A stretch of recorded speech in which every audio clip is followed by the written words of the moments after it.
नमस्कार। सत्य हिंदी के सिनेमा शो फिल्म समीक्षा में आपका स्वागत। मैं हूं प्रकाश हिंदुस्तानी। अगले सप्ताह बहुत सारी फिल्में 6 फिल्में रिलीज हो रही हैं।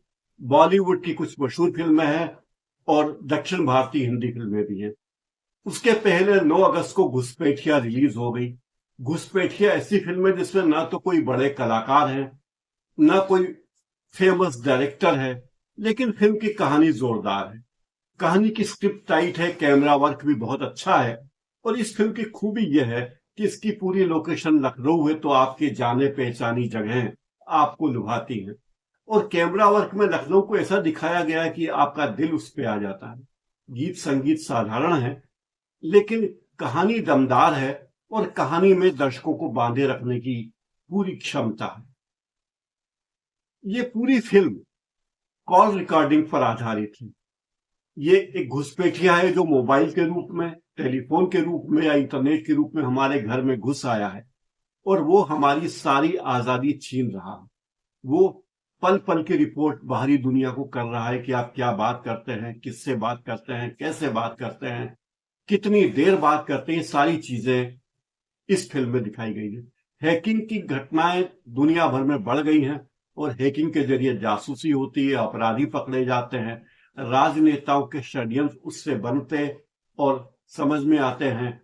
बड़े बड़े उद्योगपतियों के कई काले कारनामे हैं जो ये घुसपैठिया जानता है। और ये घुसपैठिया हमारे घर में, हमारे दफ्तर में बैठकर सारी रिकॉर्डिंग कर रहा है और हमें एक खतरनाक मोड़ पर ले आया है। कई देशों में कॉल रिकॉर्डिंग के कारण सरकारें बदली हैं। कई देशों में सरकारों ने विद्रोह को कुचला भी है।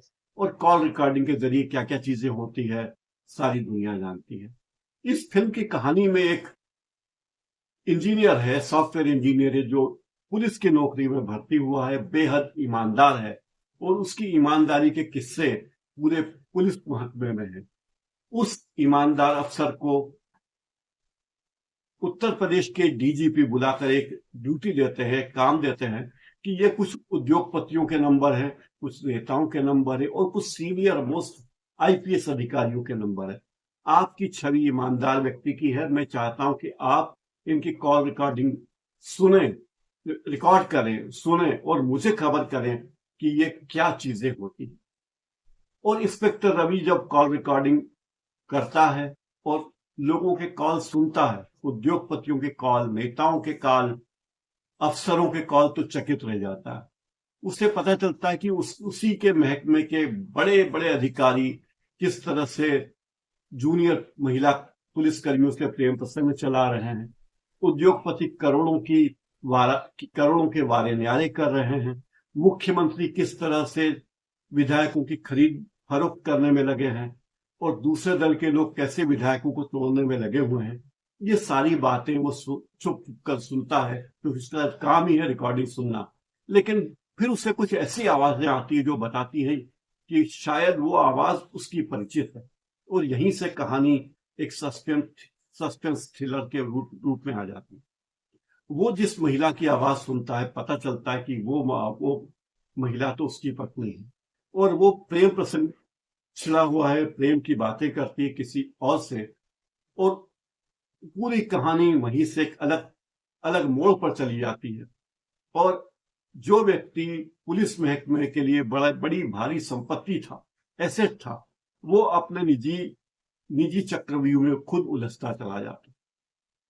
वो अपनी पत्नी से पूछना चाहता है कि तुम ये सब काम क्यों करती हो, लेकिन पत्नी भी बताना चाहती, पर कोई मौका नहीं मिलता क्योंकि बीच में एक हैकर है, एक कॉल रिकॉर्ड करने वाला, सुनने वाला है।